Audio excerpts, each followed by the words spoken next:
We've looked at storing variables, and we've looked at outputting code to the screen. So now we're going to look at how to get inputs from a user and use those in a program. So the basic input command is actually really easy to use. It's just input. And then you can type a prompt. And then when that's executed, that'll come up. User types in something, and then we can store that in a variable, such as name. So we do need to save this. Okay, now we can see that the syntax is color-coded, and run it. We can say John, and that's it, because we didn't do anything with it. So let's now print it. Your name is John, Execute that, and we'll see if it likes it. There we go. We can also input other types of values, but we have to take care. So let's say we want the age as well. What is your age? And we can say you are 8 years old. But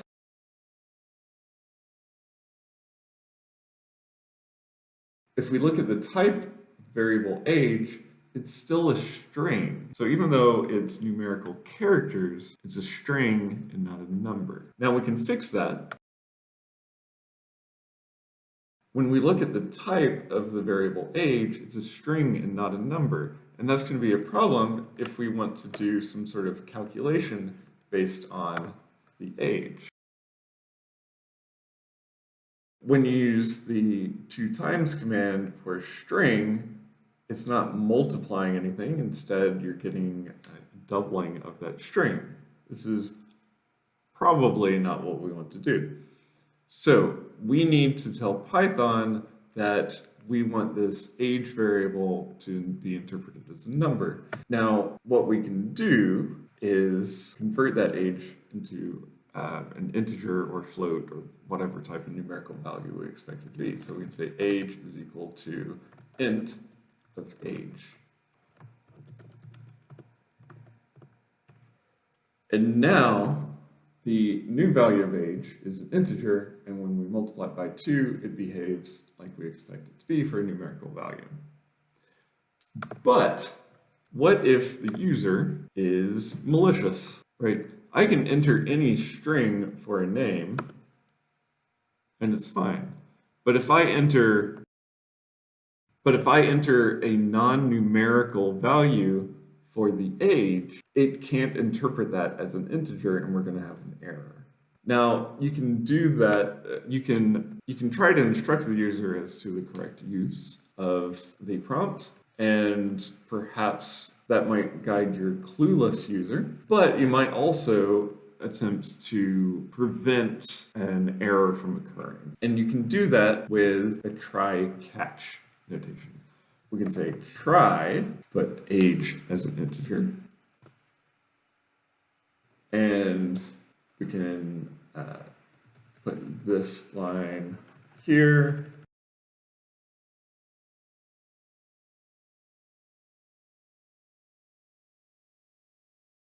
You will one day be twice that age.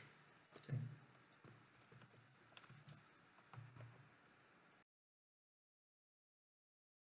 But if we can't get a numerical value out of that, then we'll say something else, right?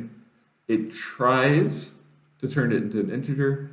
If it fails for some reason, we can say age is not an integer. If you would like a specific error to catch as an exception, that's usually a good programming practice. You can, this type of error is a value error. We don't really need that line anymore. Okay, so let's try this. So we again have, let's say 20. So if we put in an integer of 20, you're 20 years old, one day it would be 40 years old. So it acts as expected with a normal use, but if we put in a non-integer value, we still get the print command because that was in before our try except. We do not have the capacity to transform that into an integer, and so we get the except, and it says 10 is not an integer.